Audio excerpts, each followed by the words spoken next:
Welcome to the Network Plus Prepcast, your dedicated audio companion for mastering every objective on the CompTIA Network Plus certification exam. This series is produced by baremetalcyber.com in episode 1016 titled Wireless Frequencies, Channels, and Bandwidth Optimization. We explore how wireless frequencies and channel configurations directly impact the performance, coverage, and reliability of wireless networks. Frequency management may seem like a detail reserved for network engineers, but it affects everything from signal strength in a conference room to connectivity in a crowded apartment.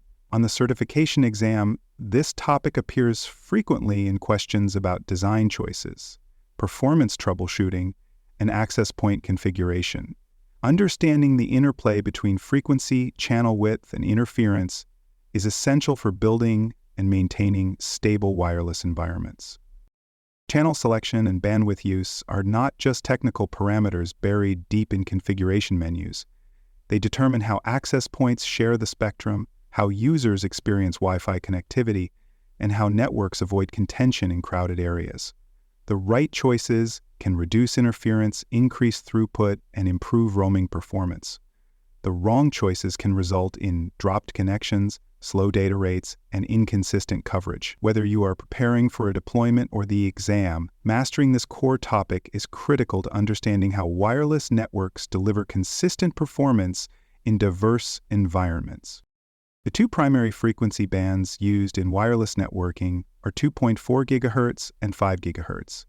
Each offers distinct advantages and trade-offs. The 2.4 GHz band provides longer range and better penetration through walls and other obstacles, making it suitable for broad coverage. However, it is also more crowded and prone to interference. The 5 GHz band offers significantly more bandwidth and supports higher data rates, but with shorter effective range. It also contains more non-overlapping channels, which reduces the chance of interference. Knowing when to use each band is critical for design and deployment. Channel availability is a key difference between the 2.4 and 5 GHz bands.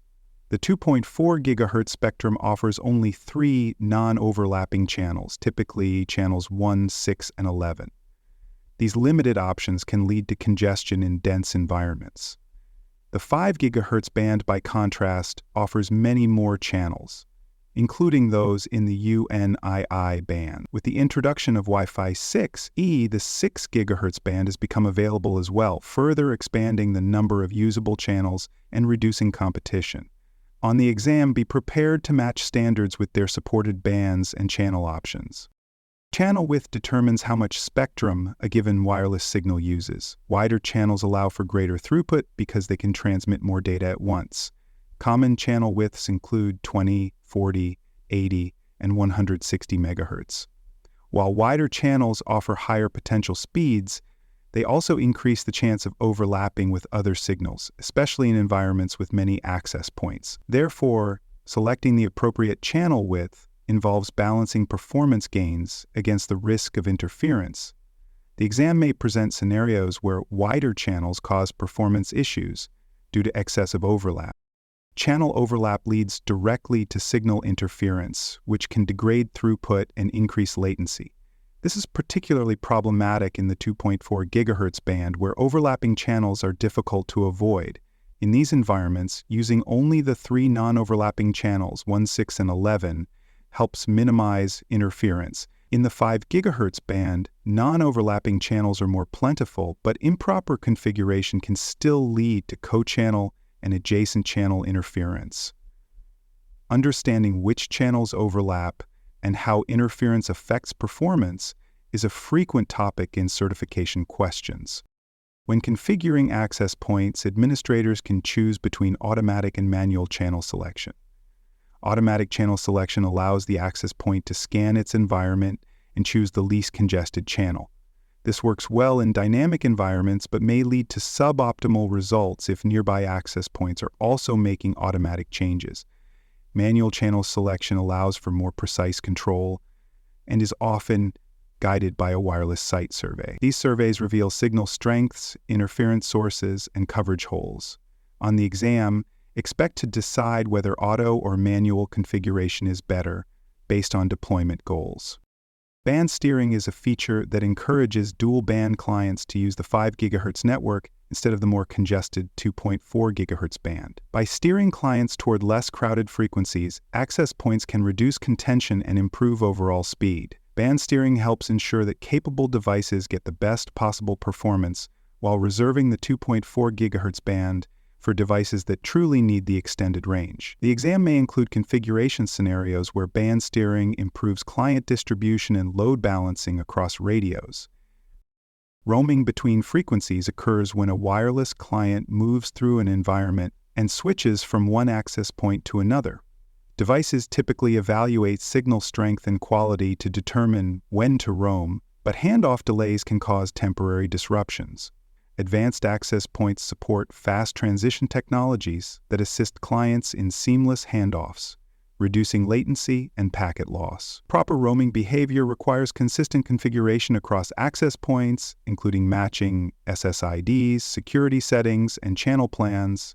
Understanding how roaming impacts performance and how APs facilitate transitions is an important part of exam preparation.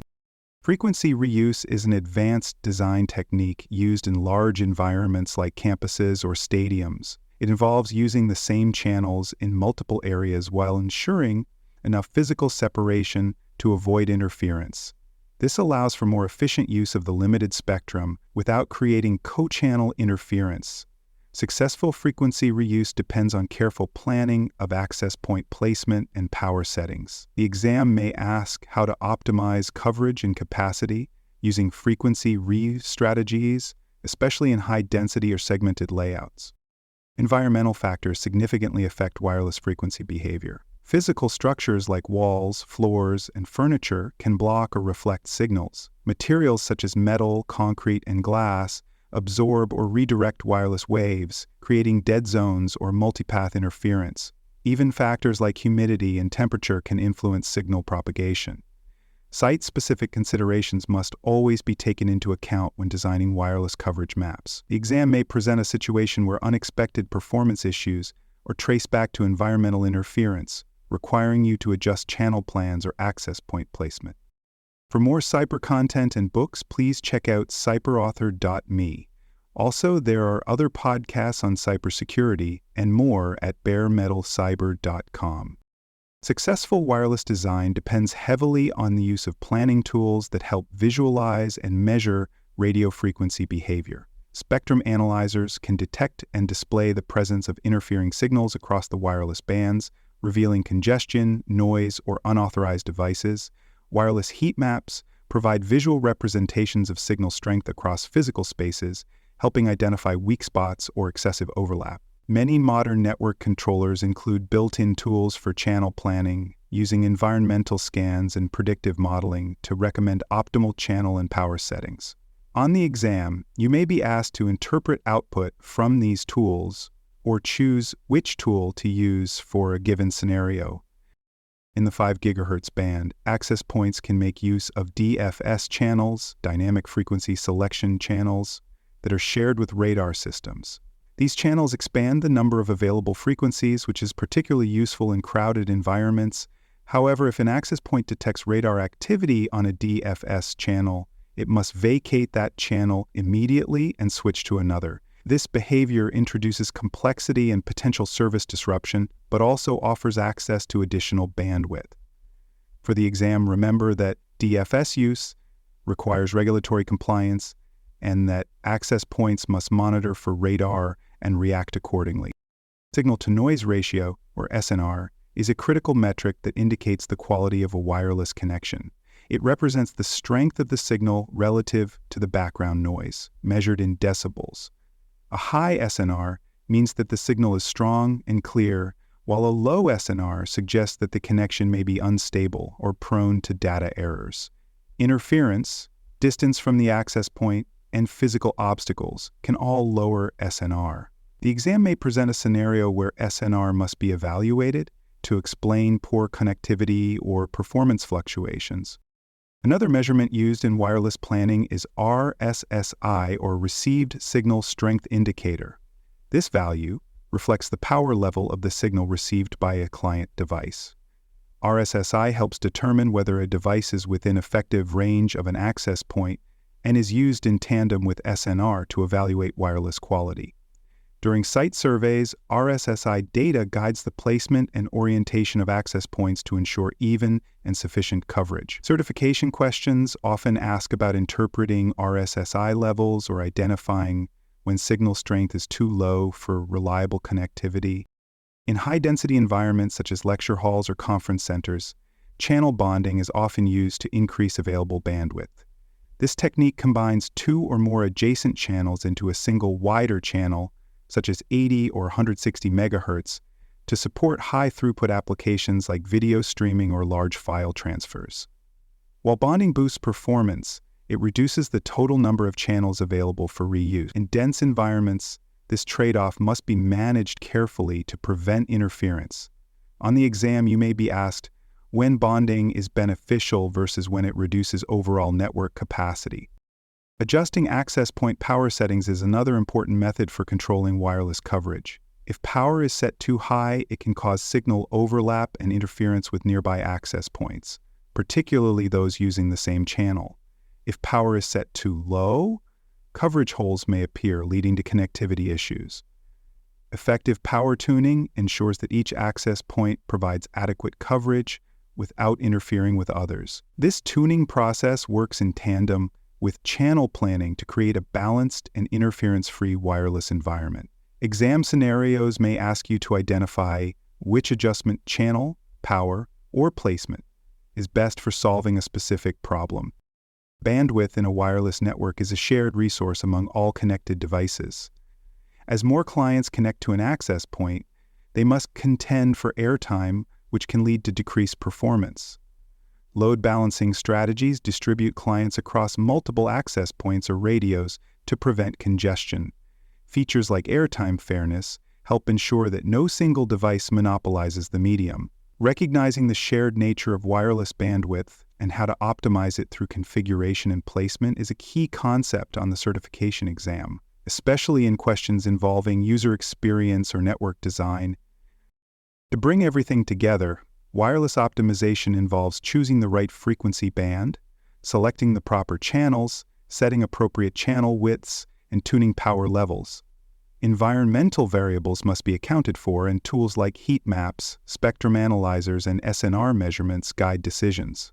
Whether you are deploying a new network or troubleshooting an existing one, these techniques ensure reliable and high-performing wireless communication. On the exam, expect to apply this knowledge in both theoretical and practical questions that test your ability to design, optimize, and maintain wireless environments.